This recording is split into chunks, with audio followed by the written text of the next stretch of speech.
तर नमस्कार मित्रांनो, कसे आहेत सगळेजण. आजपासून आपण लॉंग म्हणजे मोठा व्हिडिओ करत आहोत.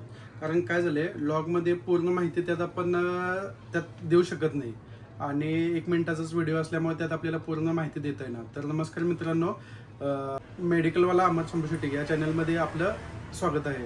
तर मित्रांनो, आज आपण या व्हिडिओमध्ये बघणार आहोत की ब्लड प्रेशर म्हणजेच नेमकं काय आहे, ते कशामुळे होते, त्यासाठी आपण काय काळजी घेतली पाहिजे आणि त्या गोळ्यांचा डोस आपण बघूया. तर मित्रांनो, चॅनलवर नवीन असाल तर चॅनलला सबस्क्राईब करा, व्हिडिओला लाईक करा आणि तुमचे काही प्रश्न असतील तर कमेंट बॉक्समध्ये नक्की सांगा. तर मित्रांनो, ब्लड प्रेशर म्हणजे रक्तदाब. सिस्टोलिक आणि डायस्टोलिक. सिस्टोलिक आपल्या हार्टबीटचं प्रेशर दाखवतो, तसेच डायस्टोलिक प्रेशर हार्टबीटच्या मधले आराम या वेळेतील प्रेशर दाखवतो.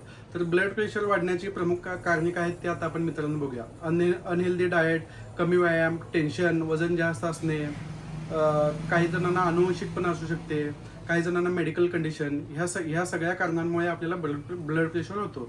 तर त्यासाठी आपण कोणती काळजी घेतली पाहिजे, तर त्यासाठी आपण हेल्दी डाएट पाहिजे, योगा, मेडिटेशन, मिठाचे प्रमाण एकदम कमी करायला पाहिजे, आठवड्यातून एकदा आपण बीपी तपासून घ्यायला पाहिजे आणि वेळेवर बीपीचे गोळी घेणे सगळ्यात महत्त्वाचे आहे. बीपीच्या गोळ्या नॉर्मली डॉक्टरांच्या सल्ल्याने घ्यावे, त्यामुळे त्याचा म्हणजे बीपी जास्त वाढण्याचं प्रमाण कमी होऊ शकते. बीपीची गोळी न चुकता नियमित घेणे, त्या पाण्यासोबत घ्याव्यात. गोळ्या घेताना काय थोड्या चुका आपण टाळायला पाहिजेत. म्हणजे आपल्याला ज्या एमजीची गोळी दिल्या त्याच एमजीची गोळी आपण घ्यायला पाहिजे. त्याचा डोस कमी किंवा जास्त असं करून आपल्याला चालणार नाही मित्रांनो. आठवड्यातून एकदा बीपी आपण चेक करायला पाहिजे आणि आपल्या लाईफस्टाईलमध्ये थोडा बदल आणि चांगला बदल ठेवायला पाहिजे. जर आपण बीपीच्या गोळ्या नियमित घेतले नाही तर कधी कधी गोळ्या चुकवल्यामुळे आपल्याला काय त्रास होऊ शकतो.